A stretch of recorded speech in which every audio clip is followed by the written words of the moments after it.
Hey guys, so today is a video to all of you preppers out there. I'm not going to tell you what to prep or how to prep, but I am going to tell you once you're prepped, steps to take so that you can make sure you and your team are as efficient as possible.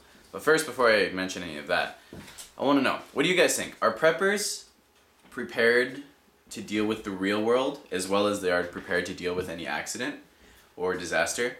Consider this, how many average preppers do you think have long-term goals, have future events or desires or job wants and career choices and whatnot lined up? How many of them do you think are prepared for 1 year, 5 years, 10 years down the road?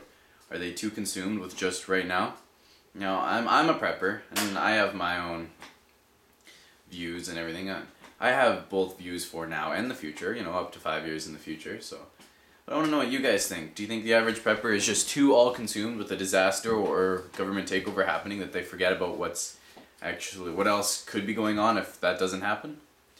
Anyway, so to my preppers out there, I'm kind of sketchy about doing these videos. I don't want to tell you guys too much without giving away myself. You can understand, right?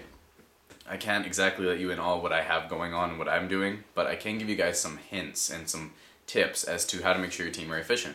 Now, one, drills and timing. Timing is the most critical thing you have. As a prepper, you already have everything you need to survive out in the woods, to take off in the middle of nowhere or at a moment's notice and be gone. But do you have the efficiency, the team, teamwork going on that you can have your team ready, packed, and all that to go in a matter of minutes or however much time you may have? So drills, constant drills are good. We drill once a week, myself and my team, to make sure we are ready to go. So you want to make sure that you can get your team as fast as you can. Now, time yourselves and try and improve on your timing, and then set scenarios. Say, you got to pick a reasonable scenario for your location. So it's like, I live in a valley, so you say, huge earthquake or volcano. It's like, okay, what would we do? Where would we go for that scenario? It's like, we just heard it's going to erupt. The radio gave us roughly 4 hours before the eruption. Let's get gone and out of here in less than an hour or however fast we can. Pick a meeting place for different events or whatever you may need. Say things like government takeover, avoid big cities. It's like natural disaster. It's like, depending on the natural disaster, avoid where. Like, say, know where the fault lines are, know where there's active volcanoes in your area, know all of those kind of things. It's like, so you can be prepared. Now, another thing is scenario. You have, well, the one I like to personally do is I start off with 3 hours. Like, okay, 3 hours, and then a huge scenario of my desired location hits. It's like, I have 3 hours to warn my family, to prep myself and my family, to get my team ready, to grab any extra supplies and whatnot, and then to be gone and to be, at my desired location X amount of time afterwards. So you set 3 hours between the time it happens, so you gotta have traveling distance to be far enough away, and all that time to have everything in between. And these are fun scenarios to play out, and then that way you play it as you have 3 hours. So you do it, you get everything ready, go.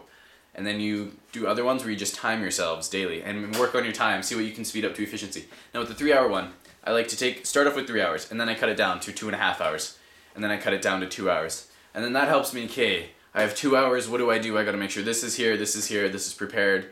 The thing is with being prepped is like you don't wanna have a whole stack of shit right by your door, like a giant thing, just all ready to go, and all of your stuff's in it, so you don't really have things for normal life.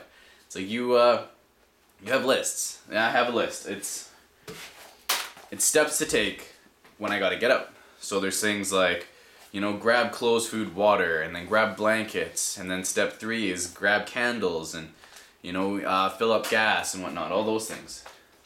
So it's good to be prepared, it's good to have steps taken, it's good to make sure you're efficient. Teamwork is the most crucial thing that you have to work on. You have to be a well-oiled machine. If you have a team member messing up, a team member late, whatnot, are you going to stick around?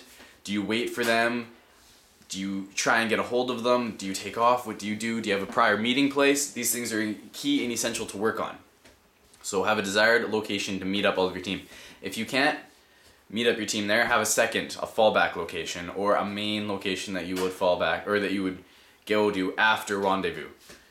Things to work on. So that is for my preppers out there. I love all of you guys. Keep at it. I noticed like 1 or 2 of my subscribers have prepper in their name, so that's pretty cool. And I want to know your thoughts. What other suggestions do you have for fellow preppers and myself on what to do to be ready in case of an event? So I'd love to hear from you guys. That's why I got this YouTube channel going up, so we can communicate. Alright, my friends. Peace.